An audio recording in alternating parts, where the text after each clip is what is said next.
hear President Cyril Ramaphosa's urgent application seeking to stop Parliament's Section 89 impeachment process from proceeding. Ramaphosa is asking the court to suspend the proceedings pending the outcome of his legal challenge to the report by the Section 89 independent panel, which found that he had a prima facie case to answer in connection with the Phala Phala farm matter. Now, the panel was established after the Court, that's the Constitutional Court, ruled that Parliament's previous rules for initiating impeachment proceedings were unconstitutional and that a process under Section 89 of the Constitution should be followed. For more on this, we're now joined on the line by SABC News senior reporter Zalene Merrington. Zalene, a very good afternoon to you. We know, of course, that this particular matter should have started about 2 hours ago. So take us through then about the court proceedings. I'm quite keen to know how what President Cyril Ramaphosa's lawyers are arguing are the legal grounds for this urgent application. Good afternoon, Unathi. Yes, court started at 10 o'clock this morning, where senior counsel acting on behalf of the president, Wim Trengove, explained to the court that the urgent application to halt the impeachment committee is to spare the president from humiliation, because he argues that it would be extremely humiliating for him to be questioned on such a public platform. Trengove also says that he believes that the panel did not ask the right question and therefore did not arrive at the right answer. He made he spent quite a big portion of his argument, Unathi, on prima facie evidence versus sufficient evidence. And he was saying that for this process to kick off in the first place, there needs to be prima facie evidence. And he says the panel should then have elevated this matter to a point where there was sufficient evidence for the matter to then be taken to the next step, which was the impeachment, the establishment of the impeachment committee.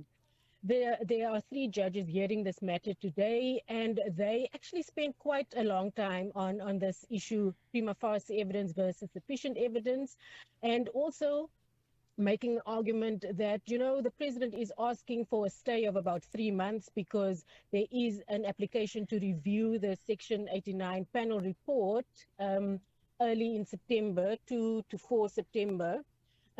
What if in the 3 months that the impeachment committee continues, the president could actually be exonerated? But Trengove again came back to the argument of, irreparable harm to the president's reputation, that he could be humiliated, and that he deserves the protection that is also built in the impeachment process of Parliament. Another point that he also spent a lot of time on, Unathi, was that the panel never considered, he says they never even considered the fact that the president did not act in bad faith. And he says impeaching a president when no bad intention can be proven is up for debate. And that was also a matter that he had spent quite a bit of time on. And we have since listened to, let me just refer also to the timing. He's saying that he thinks that they are arguing that the timing for the urgent application is, it's a 3-month stay that they are asking for. And he's arguing that, so much time has elapsed already. 3 months will not make that much of a difference. We have now also listened, No, continue. You've also listened to? We've also listened to Advocate William Okari, who is appearing on behalf of the impeachment committee. The committee is the first respondent in this matter. And he's saying that, we are following an instruction from the Constitutional Court. Mere days after the court ruling in May, the Speaker set in motion the establishment of this impeachment committee. And ever since, they have, I think, they have met twice or thrice.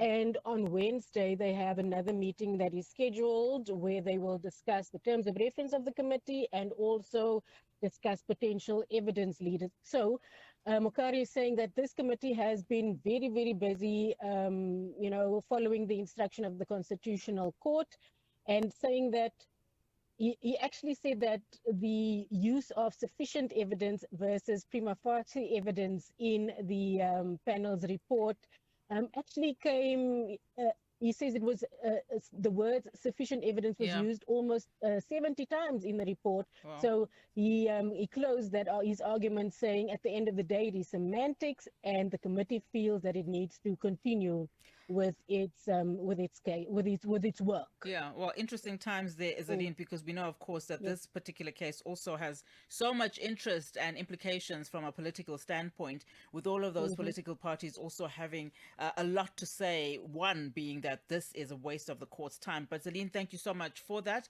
I'm sure we will keep tabs with you again just to find out how everything else is going. Zalene Merrington is SABC News senior reporter. Well, this is where we wrap up the show. Thank you so much for tuning in, and of course lots more coming in and coming up on Channel Africa from me, Unathi, as well as the team, of course, led by Mabu as a producer. We've got Tato, we've got Matapelo on news, Fikile on sports, and Chanduko on your business news. This is a wrap from us. Kamnandi.